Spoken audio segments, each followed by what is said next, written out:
All right, I am ready to show you the next type of interaction. And we have gone through all the question types. We have gone through the two annotations. We're now onto the vocabulary matching. Okay. Here I am able to change the definition. I'm able, okay, so these don't really apply. Animal-based fat. And then I'm going to say carcinogenic fat. Okay.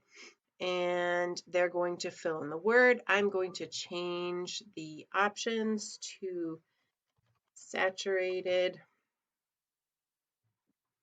unsaturated, and trans fat. I'm just going to add fat to the end of each of these so it's less confusing. Okay.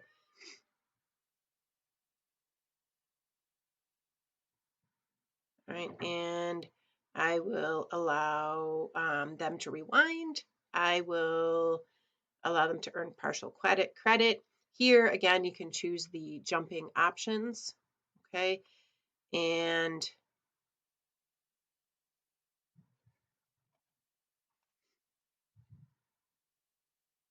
I'm going to change this here, saturated fat, unsaturated fat, trans fat, okay?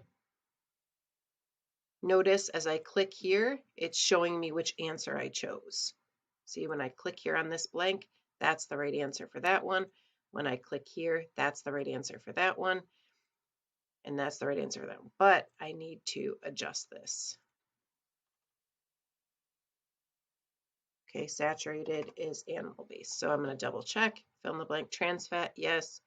Saturated, yes. Unsaturated, yes. Okay. Required, pauses, playback, yes. And learners can earn partial credit. Yes, I'm going to leave all of that alone. It looks good. I'm going to click done.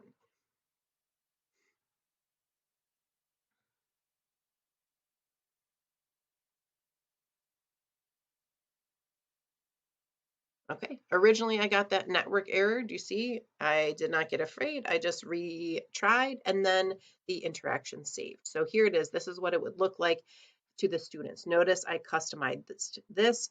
I customized the definitions, and then I just had to make sure that my answer choices were correctly lined up with the right spot.